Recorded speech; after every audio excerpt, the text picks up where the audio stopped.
रावण का गुप्त जन्म कथा। रावण का जन्म कथा भारतीय पौराणिक कथाओं में से एक महत्वपूर्ण स्थान रखती है और यह कई प्राचीन ग्रंथों में उल्लेखित है। यह कथा मुख्य रूप से वाल्मीकि रामायण, तमिल रामायण, कंब रामायण और अन्य पुराणों में से मिलती है। रावण के जन्म से संबंधित कुछ मुख्य रहस्यमय तथ्यों का विवरण यहाँ प्रस्तुत है। रावण का जन्म एक अनोखे वंश में हुआ था। दादा महर्षि पुलस्त्य जो ब्रह्मा जी के मानस पुत्र थे, पिता विश्वा ऋषि जो महर्षि पुलस्त्य के पुत्र थे, माता केकसी जो राक्षस वंश की थी। रावण ने जन्म की कथा विश्वा और केकसी के प्रेम कहानी से जुड़ी हुई है। केकसी जो राक्षस कुल की कन्या थी, एक शक्तिशाली और पराक्रमी पुत्र की इच्छा से विश्वा ऋषि से विवाह करने का निर्णय किया। उसने कठोर तपस्या की और विश्वा को पसंद किया। विश्वा ने केकसी की तपस्या से प्रसन्न होकर उसे वरदान दिया कि उसके गर्भ से उत्पन्न पुत्र अद्वितीय बल, बुद्धि और पराक्रम वाला होगा। किंतु केकसी ने यह तपस्या रात्रि के समय की थी, जो अशुभ माना जाता है। इस कारण से विश्वा ने उसे चेताया कि उसके पुत्र में राक्षसी गुण भी होंगे। रावण का जन्म इसी वरदान और तपस्या के फलस्वरूप हुआ। वह अपने जन्म से ही अद्वितीय शक्तियों और विशेषताओं वाला था।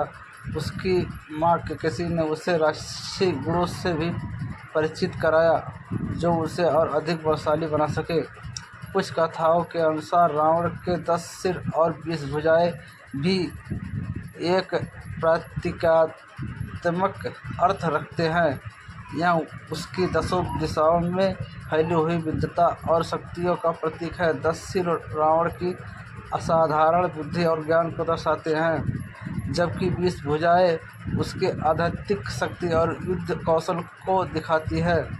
रावण ने अपनी युवावस्था में कठोर तपस्या की और ब्रह्मा जी से अमरता का वरदान मांगा। ब्रह्मा जी ने उसे यह वरदान तो नहीं दिया, लेकिन उसे यह वरदान दिया कि कोई भी देवता, असुर या राक्षस उसे नहीं मार सकेगा।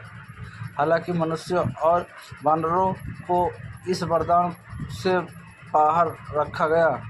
रावण को उसकी माता केकसी ने उसकी शिक्षा और तपस्या के लिए प्रोत्साहित किया।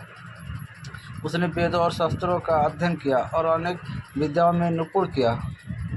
रावण की जन्म कथा न केवल उसके अद्वितीय व्यक्तित्व को दर्शाती है, बल्कि यह भी बताती है कि कैसे उसकी शक्ति, विद्वता और उसे अहंकार ने उसे एक महान योद्धा से एक प्रमुख विरोधी पात्र बना दिया।